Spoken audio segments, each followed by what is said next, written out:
माता पिता ने ये बात सिखाई थी कि जो भी काम करो शिद्दत से करो।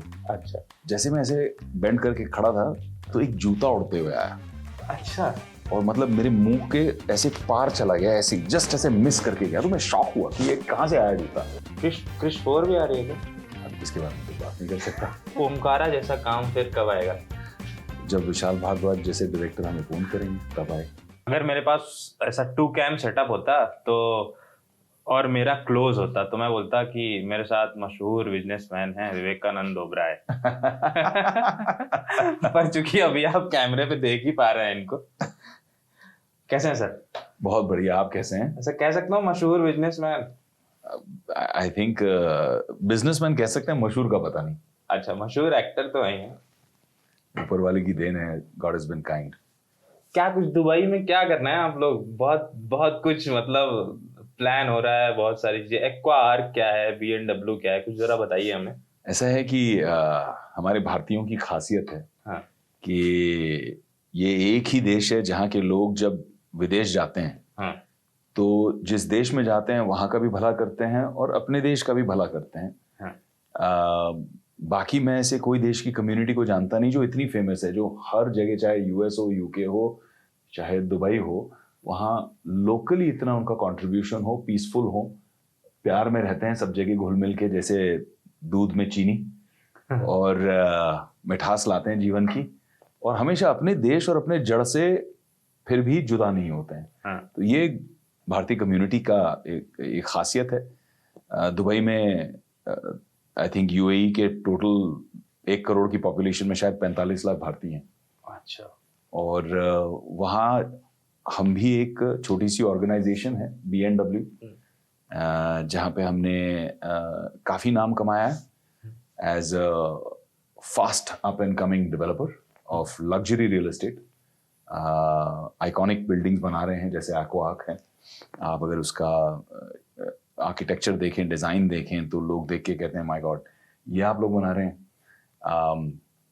अच्छी बिल्डिंग है और टीम बहुत स्ट्रांग है अपनी। 450 लोग अब हमारे लिए काम करते हैं BMW में। तो बड़ी ऑर्गेनाइजेशन बन गई है और कई प्रोजेक्ट्स हम एज ए डेवलपर कर रहे हैं। Aqua Arc is our first solo developer project. इससे पहले हमने जॉइंट वेंचर्स किए थे। अच्छा। थोड़ा थोड़ा काम सीखते फिर कॉन्फिडेंस आया तो हमने कहा चलिए अब हो गए ऑडिशन, अब आ जाते हैं सामने पर्दे पर। तो BMW का बड़ा प्रोजेक्ट है एक्वा आर्क, मरजान आइलैंड पर। अच्छा। मरजान आइलैंड, अब आप पूछेंगे ये क्या है। हाँ हाँ, बता दीजिए। तो मिडिल ईस्ट का पहला और दुनिया का सबसे बड़ा जो कसिनो आ रहा है, जो लास वेगस की सबसे फेमस कसिनो कंपनी है जिनका नाम है विन कॉर्पोरेशन। तो विन कॉर्पोरेशन वहाँ पे दुनिया का सबसे बड़ा कसिनो बना रहा है और BMW वहाँ पे कसिनो के बिल्कुल सामने 5 लग्जरी प्रोजेक्ट्स कर रहा है। एक्वा आर्क उसमें से पहला है। और दुबई में तो हम कर ही रहे हैं, फुरजान में कर रहे हैं, DLRC में कर रहे हैं, दुबई साउथ में कर रहे हैं, डेरा आइलैंड पे कर रहे हैं। अच्छा, मैं देख रहा हूँ आपको, मतलब बहुत सारे आपके इंटरव्यूज देखे हैं इससे पहले। ले तो पहली बार रहा हूँ। एकदम जैसा ना एक मजा हुआ बिजनेसमैन जैसे बात करता है। अपने प्रोजेक्ट को जैसे प्रमोट करता है कि ऐसा ऐसा कर रहे हैं, ये चीजें हैं, सारा कुछ है। मतलब ऐसा लग नहीं रहा है कि किसी एक्टर से बात कर रहे हैं या किसी फिल्म मेकर से बात कर रहे हैं जो फिल्म में है।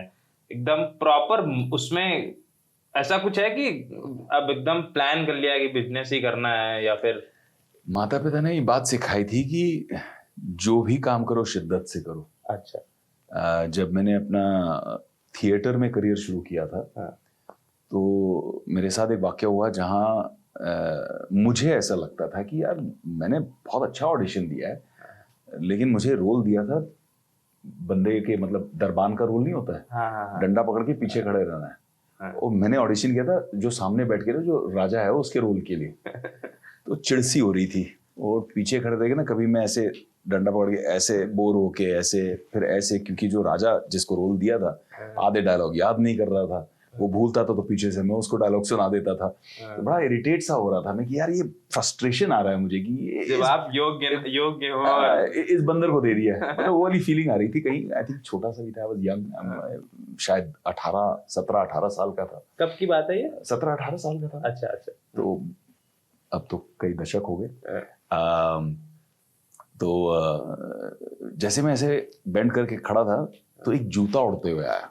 अच्छा। और मतलब मेरे मुंह के ऐसे पार चला गया, ऐसे जस्ट ऐसे मिस करके गया। तो मैं शॉक हुआ कि ये कहाँ से आया जूता। जो मेरे गुरु थे, जो डायरेक्टर थे, उन्होंने फेंका और दूसरे पे हाथ गया था उनका। तो मैंने कहा क्या हुआ सर? कहता तू कहता है ना कि मुझे अपॉर्चुनिटी दो, ये जो पीछे खड़ा है ना ये भी अपॉर्चुनिटी, इसको तो पहले सिंसियरली कर। वो बात यहाँ लग गई। और उसके बाद मैंने लाइफ में डिसाइड किया कि जो भी करो पूरी पक्की सिंसियरिटी के साथ करो, ऑनेस्टी के साथ करो। हवा में बात मत करो, जमीन पे उतर के एक एक प्रोसेस में, एक एक डिपार्टमेंट में चेक करके, और तब जाके 4-4.5 साल में एक 400-450 लोगों की टीम बनती है। मेरे जो पार्टनर हैं, मेरे एक छोटे भाई हैं, अनुज हैं, उनकी भी यही मानसिकता है। अंकुर अग्रवाल नाम है उनका। और अंकुर अग्रवाल दिल्ली के ही हैं, सीए हैं। अच्छा। जो यहाँ पे सीए हैं। लेकिन उनकी भी कहानी कमाल की है कि पिताजी के गुजरने के बाद में जो अक्सर होता है कि परिवार वाले सब मतलब अपने हिसाब से कर लेते हैं काम, और बहुत बुरी स्थिति में थी फैमिली।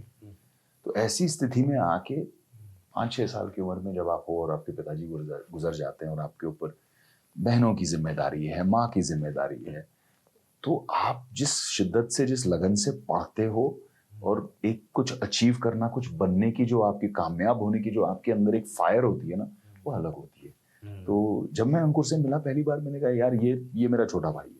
अच्छा। बिकॉज ऐसे लोग मुझे बहुत पसंद हैं जो अपनी फाइट मारते हैं लाइफ में, और वो तो ठीक है, जो हुआ हुआ। अब बैठ के रोते रहेंगे तो मतलब क्या है? पॉजिटिवली सोचते हैं, मानसिकता बदलते हैं, एंड लेट्स सक्सीड। तो धीरे धीरे हम दो, हमारे दो के बदले में हम दो, हमारे 450 हो गए। ऑर्गेनाइजेशन बहुत बड़ा हो गया है, काम बहुत अच्छा चल रहा है।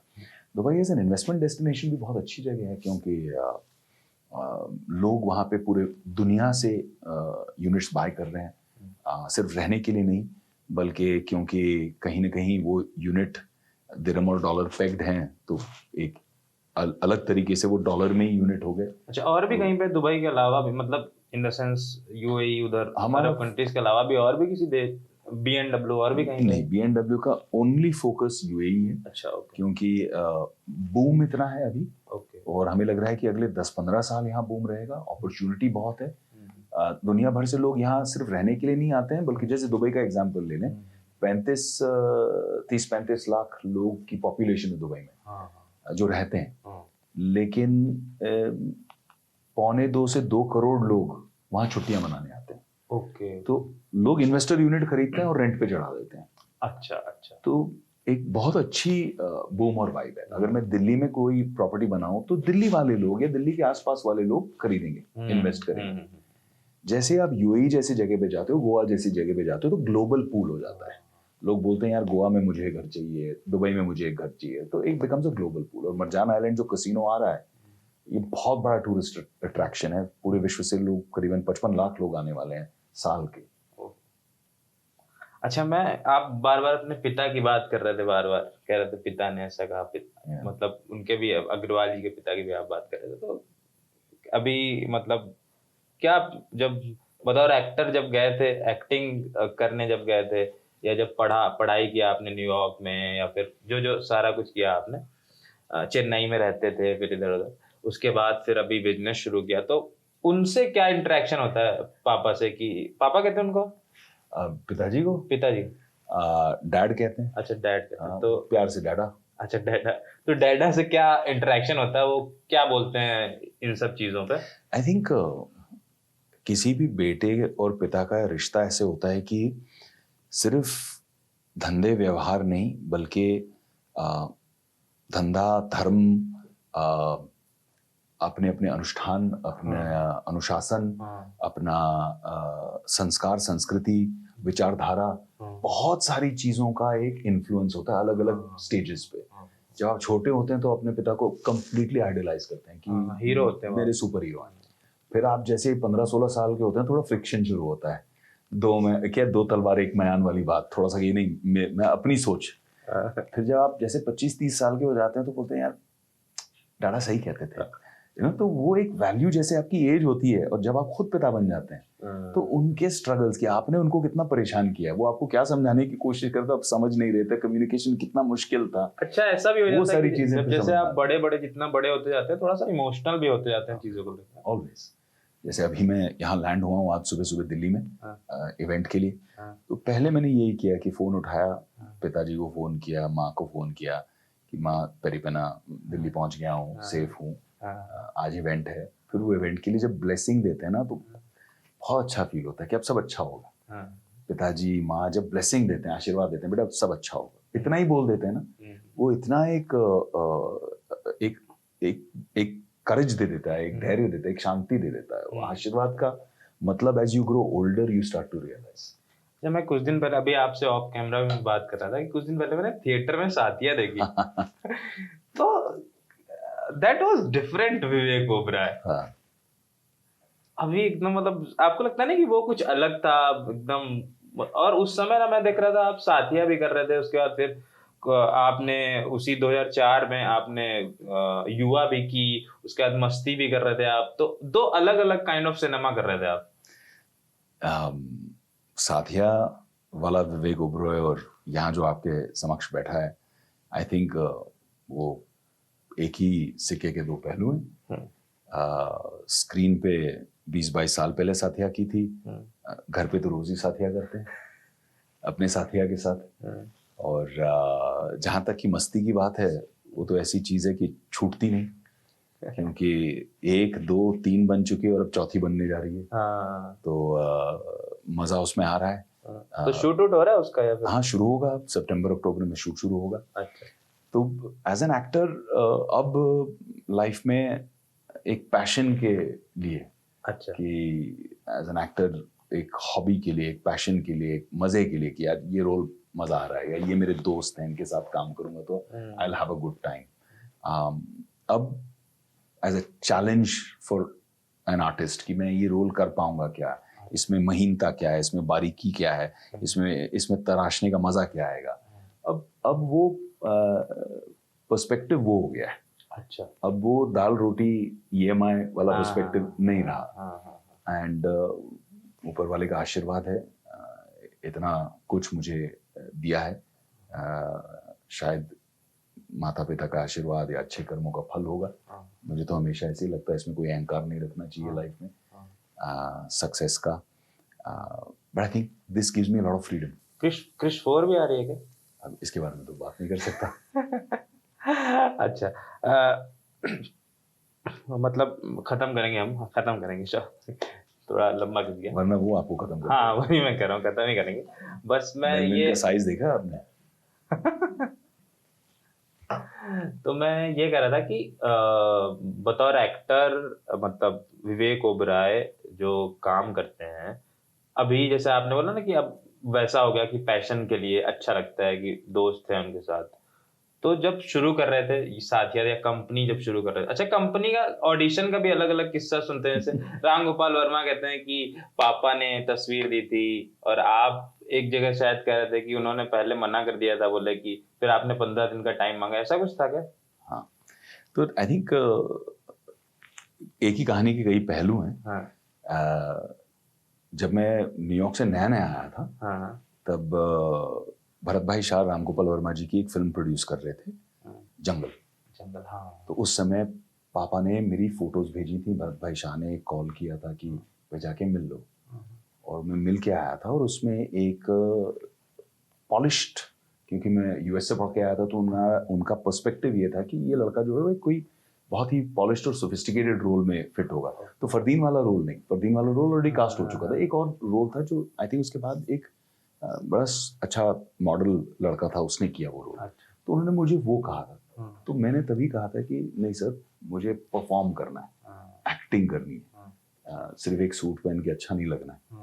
तो शायद उनको थोड़ा बुरा भी लगा था, तो उन्होंने बोला जाओ फिर मेरा टाइम क्यों वेस्ट करते हो। हाँ, और उसके बाद मैंने पूछा उनको कि मैं वापस कब आऊँ, तो बोला अगले 1.5 साल तो मैं ये पिक्चर बना रहा हूँ, तो उसके बाद देखेंगे।